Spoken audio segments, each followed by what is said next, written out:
This is Larry Garrett, and I have to tell Larry something. Many years ago, I saw Larry do a stage show, and that's probably one of the reasons why I got into hypnosis is because of Larry Garrett. And Larry's one of the few that I know of that actually started, I think, more in the entertainment market and then moved into a very, very successful private practice. So this is Larry Garrett. Larry, welcome to our Blab today. This is the first time you're on Blab. It's the first time I'm on Blab. So I think we're learning together. So welcome. It's new to me, Jim. It's new to me, and I'm excited to be here. And your introduction was excellent. Thank you. And yes, I did. I started out actually in a lounge in Chicago called Lucifer's Den. And the guy said, if you could hypnotize me, you've got the job. And that was about 1969. And so I stayed there for 21 weeks, $25 a show. I do 2 shows for $35. And how long did you start doing stage hypnosis, Larry? How long? They say how long? About 17 years or so. My last show was in 1989.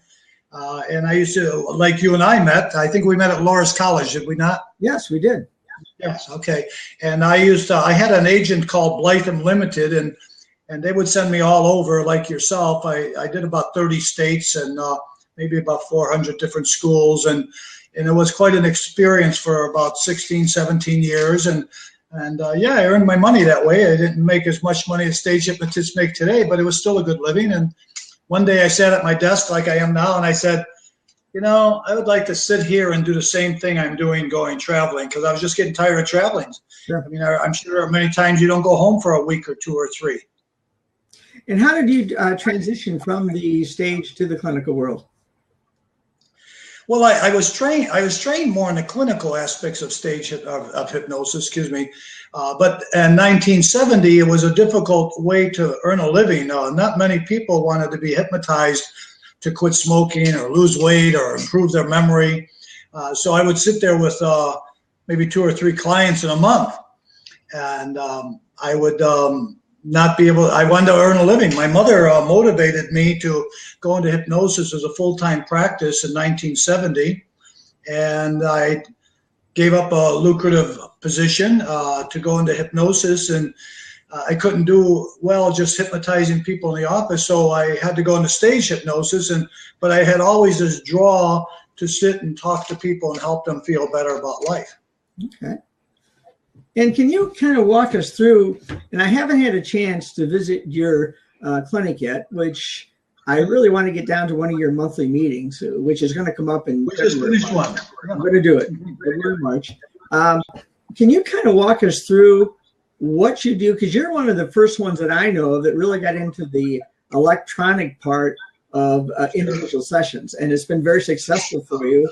Could you kind of walk us through what you do? There's my counsel right behind me there. See that? Yes, I do. Yeah, that is how I hypnotize people. Okay. I speak to them through these microphones here. I do my recording. That's my recording studio right there, and I might as well leave that on for a moment and just have it be in the background.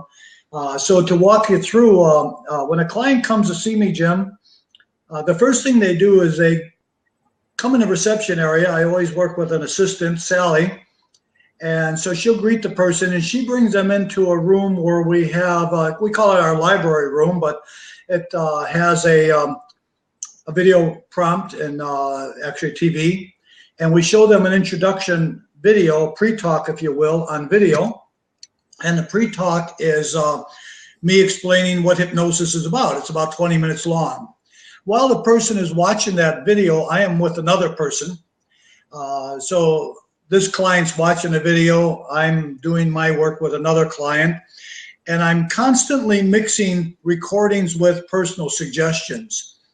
So I see an average of maybe, I might see 12 to 15 people in a day, with everybody receiving personal attention, because the attention they're receiving is the videos explaining to them what we're going to go through. Then they'll come into my office and sit next to me here. And so we go through our pre-talk, and I find out what they're here for and sort of script what I'm going to do. Then Sally comes into the office, escorts them into a room across the hall. I'm using my hands. I'm half Italian, you know. And so I might as well go a little further back so you get a little view of it. So Sally will take them into the other room. While she's taking them into the other room, let's count it as 3 to 5 minutes. I now swing around to my microphones and I speak to the person that's already in a room, having been listening to a recording. So I do my induction personally, about 15 or 20 minutes while the person's watching the video. Then I switch on a recording that I've got of a similar title. I have about 500 recordings. Wow. That are current, and that recording then will take them into the hypnosis with my voice, matching and seamlessly going from my voice personally into this recording. Now the recording takes over, and I'm doing my personal pre-talk with the next client. When the next client is finished and they go in a room, as I started to say, I jump back to my first client, giving them personal suggestions. Sally will get them prepared. She's got them in another room wearing headphones. We use these Bose headphones on everybody, and these Bose headphones are great because they're high isolations. You know, you can't hear anything when you're using them. So they're in the other room, and I'm talking to the first client. Now the first client is going to go back into a recording while I do my induction personally on the second client. When the second client goes on to a recording, I go back to the first client and conclude their session with my personal suggestions while another client's watching the video. Wow. Client number 1 is now ending the hypnosis. Client number 3 is coming in here to see me. Client number 2 is listening to a recording. I do my pre-talk with client number 3. And when Sally takes 3 into the room, I go back here. So everybody gets about 2 hours of time. But 20 minutes with the video, 20 minutes here, and then the hypnosis an hour. 20 minutes of the hypnosis might be me, maybe 30, depending on what I do. And as I say, I have about 500 inductions that I use, or actually they're not inductions, they're the deepening. And that's how I do my hypnosis. That's simplified, but of course it's that way. But it's a very positive, powerful way for me, because I might share with you, I never have a bad day, because my recordings are made when I'm at my best. Sure. And so how many times have we done an induction, even a show, and say, oh my God, that was a great induction. I wish I could do that again. Well, I could. Yeah. So you're doing actually 3 people simultaneously of Yes. Yes, I'm streaming them seamlessly, right. But 3 people are here present at the same time. And those 3 people would be consisting of, if I looked at my schedule, and I looked at my schedule, how I would operate, well, I've got my schedule right here for Monday. So Monday's schedule is light right now. So I have 1 person an hour, but I'm taking more time because when that person's in, I'm on to the next person. Then as we get into the evening here, I don't know if you're seeing that or not, but into the evening, I've got like 2 and 3 people, or 2 people per hour. 1 person's been here before. The next person has never been here before, so they're watching the video. So I give you an idea. We have 2, 4, 6, 8. We have 10 people coming in Monday, starting at 2 o'clock, and my last client comes in at 8 o'clock. So from 2 to 8, I've got 10 people. 2 to 8, 10 people. Okay. And how many times would you say you see an average client? Well, my personal time. Well, you know, I look at this one, Jim. Let's say a person comes in to quit smoking. That's an easy one. I always say smoking pays the bills, you know, because they're easy. We know what to do. And yet there's many different types of smokers. So I have approximately 40 recordings for smokers. Yeah. Some people smoke heavy. Some people smoke a couple of cigarettes a day. Some people smoke only when they're drinking. So I want these recordings to match what we're talking about. So I would say I spend with a smoker, 20 minutes is on the video, so that's not me. Maybe 10 or 15 minutes in this place here, maybe 20 minutes there. So let's say I could spend 40 minutes personally with each client out of 2 hours they're here. Okay. Wow. But they all get the personal attention. And then do you have repeat sessions for a smoker? Is it a one session approach for smokers? Do you have multiple? Well, I attempt to motivate people to come in more than once for smoking or anything else. And one of the thoughts I have, Jim, is I often hear hypnotists say, well, I hypnotize smokers only one time and they quit. But we really don't know that because many of them go back. Sure. And we don't hear from those. It's an interesting thought in hypnosis, as we know, that when a person comes to see me for quitting smoking, I usually suggest to them, I'd like to see it 2, maybe 3 times, because I want feedback on that second session. If I don't have feedback, I can't say this person's done well. So my motivation is to have a person come back. Also, I say these words. The first time, you don't know me, I don't know you, you don't know what to tell me, I don't know what to ask you, so we're going to do what we can. And we all know in hypnosis that something good's going to happen if we do some good hypnosis and good pre-talk. Absolutely. But by them coming back the second time, I have magic happening now. I have feedback. Feedback is powerful. We've created a bond because we've already met. Now they come in on first name basis because we are now friends. And about 20% of the clients that I see have been coming to see me over 25 years. Wow. So yeah, 20% over 25 years. They don't come every week or every month. You know, I might see them 6 times a year. Maybe I see them 3 times a year. Maybe I see them monthly. Then another group will be maybe about 20, 30% will come in 3 times. But those 3 times are great referral clients because they've come in and they've invested, and I might not ever see them again, but I've never advertised. I started full-time practice 1970. My training was 68. I've never advertised, and I never seem to lack a full day. So I think that says something about the people who come in more than once. I don't think one time is going to be a good referral. No. Do you think that your experience in stage hypnosis helped your clinical practice or not? Stage hypnosis? Oh, without a doubt. Without a doubt. If you do stage hypnosis, you then know, I'm going to give you a great example. You're going to like this one. You know what to do. You know, if you don't do stage hypnosis, stage hypnotists can't say, oh, you're resisting. It doesn't look good to the audience of 500 people. I remember one time working at Lucifer's Den, I said to them, I'm going to count to 3. And I used to work with amnesia a lot. And I do a lot of selective amnesia in my clinical setting. But in stage hypnosis, I always liked working with amnesia. And so I said, you're going to be stuck to the chair on the count of 3, opening your eyes, remembering nothing. 1, 2, 3, open your eyes. Well, they opened their eyes and they didn't remember me telling them they're stuck to a chair. Well, they got up. And they all stood up. And and here I've got all these people sitting there looking at me, what a foolish guy I was. So I learned by listening to my recordings. I've always audio videotaped my shows in the past. I have some that go back to 76, 75 even.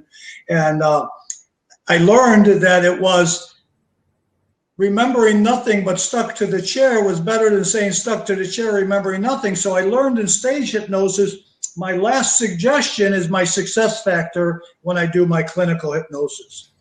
And then another factor that I think is great from stage hypnosis is waking suggestions. And when I do waking suggestions, I do those at the end. So when the client is finished and I've finished speaking to them here, I say, okay, sit there and relax. I'll leave some soft music on. I'll be there in a moment. So I let them sit there and acclimate it a little bit. And as we know in stage hypnosis, they're still hypnotized. Sure. I go into the other room with them now. I leave my office. I go into the other room. I sit down and talk to them. And I now start giving them waking suggestions. And I say, notice you don't have an urge to smoke right now. Notice that you can't even think of something negative right now. Notice how good you're feeling. Sure. So those are all carryovers from stage hypnosis. Yeah, yeah, it's interesting because you do learn that on stage. And people take things very literally when they're hypnotized. I was doing a show in Casper, Wyoming a week ago Saturday night. A gentleman stood up to do something. When he finished, I said, okay, you can sit back down. Well, he sat on the floor. I didn't tell him to go back and sit on his chair. I told him to sit down. So he sat on the floor. And I started laughing myself because, yeah, he did exactly what I told him to do, but he sat on the floor. So, yeah. So I've learned a lot. You think on your feet when you're doing stage hypnosis that carry over to the clinical element. Sure. You can't bluff it with stage hypnosis. No. Not at all. No. As a clinical, in a clinical setting, if we'll call it that, but in an office setting, you could say to the client, oh, you didn't follow my suggestions, you didn't do what I told you to do, and get away with it. But boy, when that person stands up or remembers their name when you tell them to forget it, and the audience is looking at you like you're the fool, you can't bluff that one. That's why I've learned over the years that you always have to have a safety net building when you're doing stage. Like for instance, I tell them at the onset, especially college students, that if I blow the whistle, they'll freeze. And a few years ago, I was doing a thing down in South Carolina where all the guys, it was pretty much a minority group, great group to work with. And all the guys thought they were pregnant and they thought they had babies. And at the end of my routine, I usually tell them, well, your babies are gone and somebody took them. Well, I pointed at a guy, well, they all jumped this guy in the audience. And because they were very conscientious about somebody stealing their mama's baby.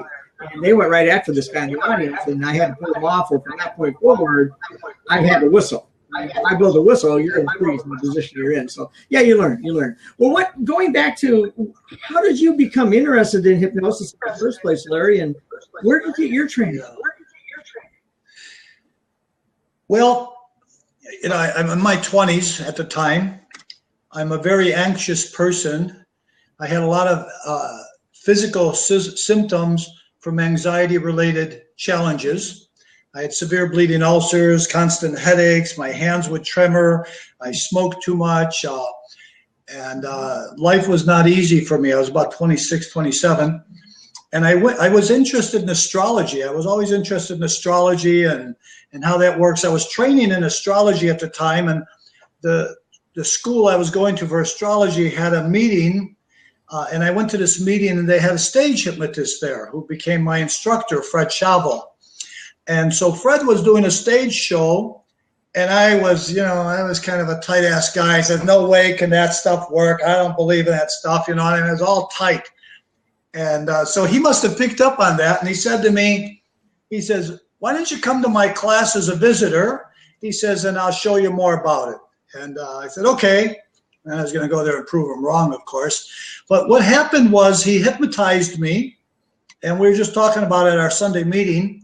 And the first time I was ever hypnotized, he did nothing more than a little routine that says, on the count of 3, when I touch your forehead, you're going to go deep into hypnosis. And I could just remember the expectation and anticipation of those fingers getting closer. Vroom, how they went. And I'm sitting there with my eyes closed, and the whole time, as you know well, I'm not hypnotized. I could hear everything he's saying. It's not working. And so what he did is he said to me, when you open your eyes and I ask you your name, you're not going to be able to say your first name. Well, I couldn't even imagine that. And I'm sitting there saying, I'll show him. I'll say my first name. And when I open my eyes after he's finished, he walks away. And I remember thinking to myself, he's got a lot of nerve walking away. Why don't he come here and ask me my name, and I'll show him he's wrong. So about 20 minutes later, he comes back and he says, by the way, what's your name? And I says, my name's, and nothing was coming out. And I thought, wow, what's this all about? So 2 things happened then. One is it just really knocked me for a loop that he was able to do this. And secondly, for the next 3 days, Jim, I had no stomach ache. I had no headaches. I didn't feel like smoking. I wasn't feeling nervous. And for once, I was on about 6 medications a day at this time. And for the next 3 days, I felt like something was wrong because nothing was wrong.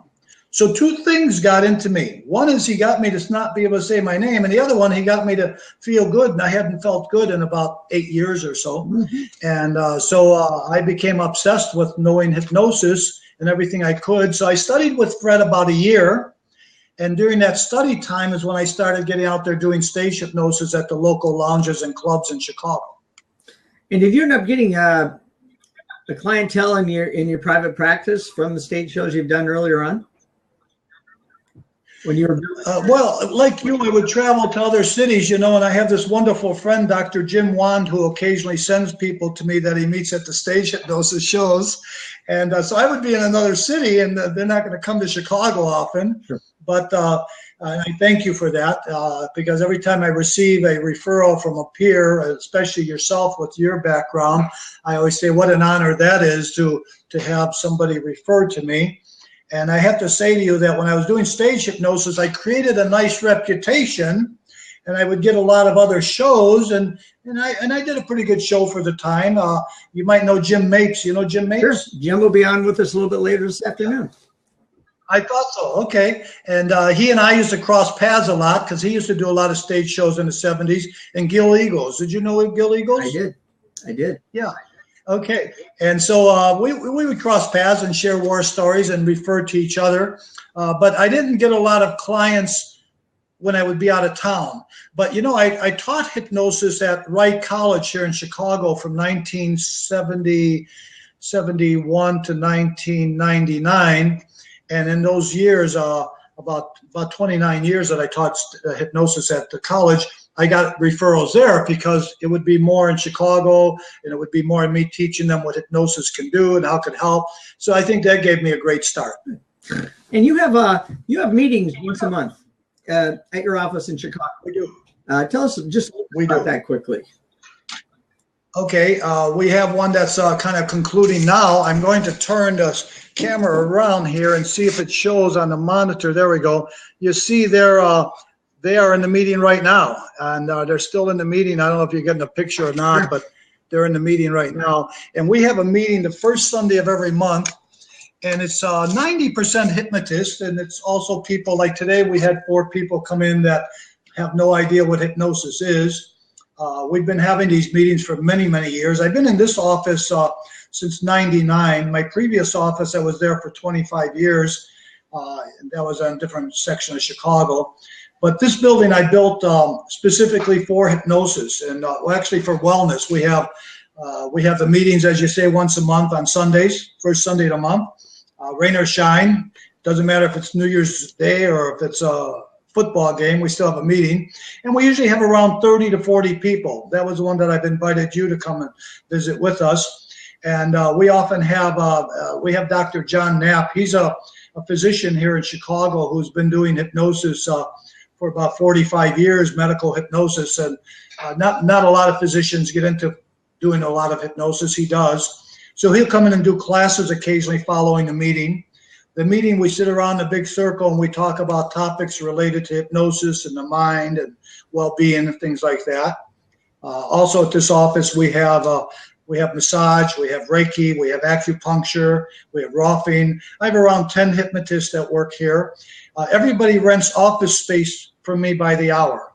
So that keeps the finances paying for the overhead. Sure. You know, I did a presentation a couple of years ago in Vegas about how to have a free office.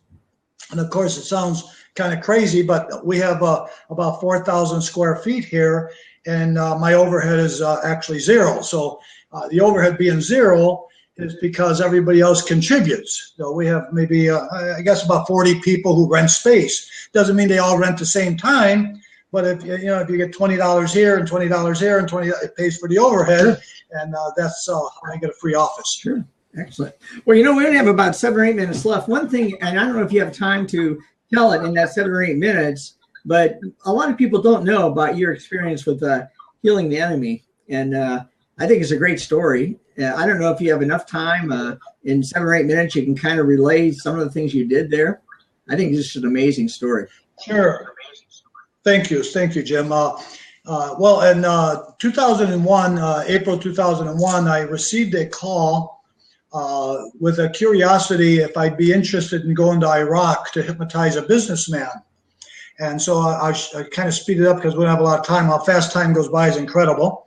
And so the businessman turned out to be the eldest son of Saddam Hussein. That was Uday Hussein. And so I went there in April of 2001. I'm kind of a naive person. I'm a real trusting person. So people say, weren't you scared to go to Iraq? And I think to myself, well, if they invited me, why should I be scared? Because I went there on my own. I wasn't invited. I might be a little bit nervous. And so I spent 10 days with Uday Hussein doing hypnosis. He had been shot numerous times, and his left leg had been shattered pretty severely from the knee down. And he had what's called a conversion reaction where his mind caused his body not to function well.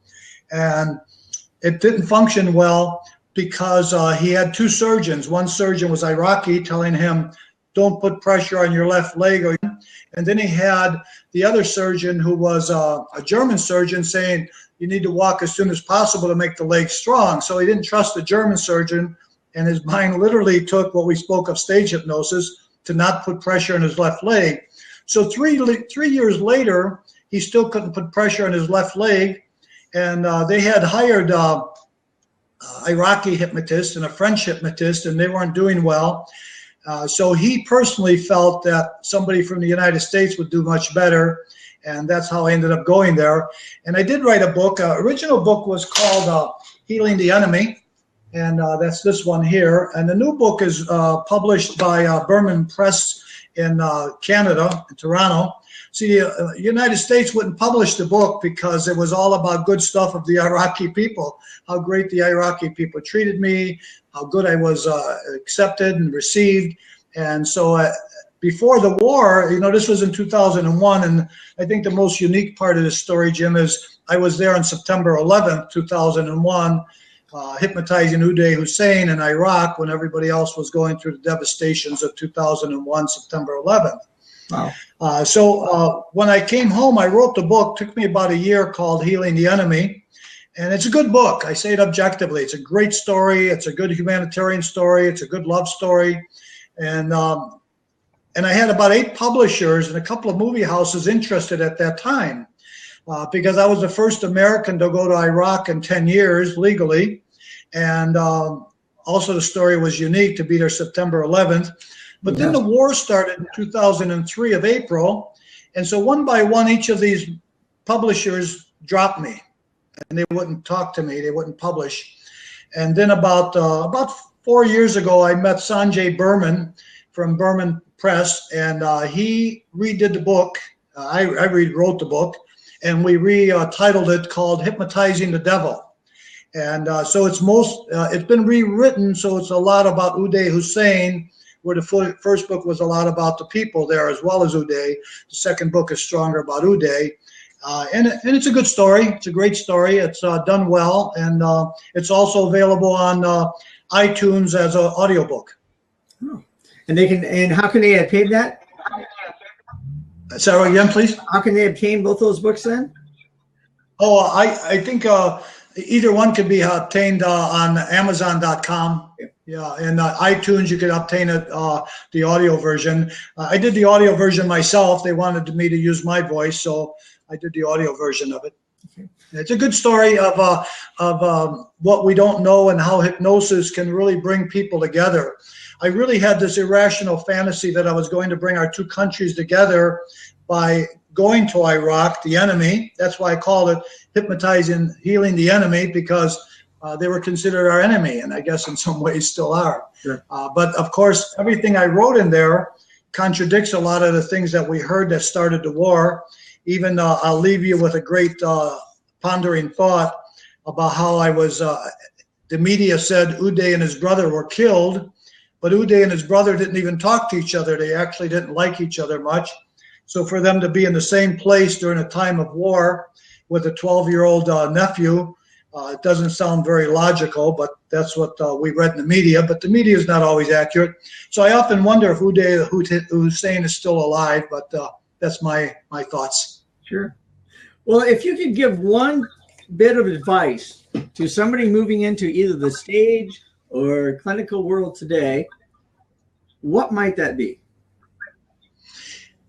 My first thought is, you know, I'm a person of love. I'm a person that cares. Obviously, spending 60 hours with Uday Hussein, you know that I can't be too judgmental. So I've learned this skill, Jim, sitting here and doing stage hypnosis. You know, if you ever saw one of my stage hypnosis routines like your own, it was always about the enjoyment of being with these people. I meet a lot of hypnotists who have a lot of ego in the way. And their ego says, look at me, I'm a great hypnotist, and they convey this to the client. I think there is, if we understand hypnosis well, there is so much, as we said earlier, that's taken literally. And I say these words to my client. I say, if I sold shoes, I would wear the best shoes in the store. And so if I'm going to teach you how to feel better, I need to feel better. So my first suggestion to any hypnotist that wants to be successful, feel good about yourself and convey that to your client or your subject up on stage, and you'll always have great success, as I've observed you doing. Wow. Perfect. Perfect ending. Well, just before you go then, if somebody wanted to contact you, how would they go about doing that, Larry? Well, they could go to LarryGarrett.com. That's probably the easiest way, and you could find me there. So if you go to LarryGarrett.com, I have about, I want to say 250 articles related to hypnosis. Hi, Kenda. Hi. Hi, how are you? Good. And I don't have to interrupt you. We should have Jerry Valley coming on. Jerry, if you can hear me, if you can grab a seat. Otherwise, gentlemen, okay, Jerry is there. I guess it's working. Okay, I'll say goodbye, but just in conclusion, I started to share that if any hypnotist has an interest, contact me. Send me an email at LarryGarrett.com, and I have many articles related to hypnosis in different areas of accomplishments, about 250. I've written many articles and many books. Hi, Jerry, how are you? I'm going to say goodbye, and look at this seamless transition that we're going to go from Larry Garrett to Jerry Valley. How are you? Good, Larry. How you doing? Good, thank you. Well, thank you. Can you hear me okay? Can you hear me okay? I just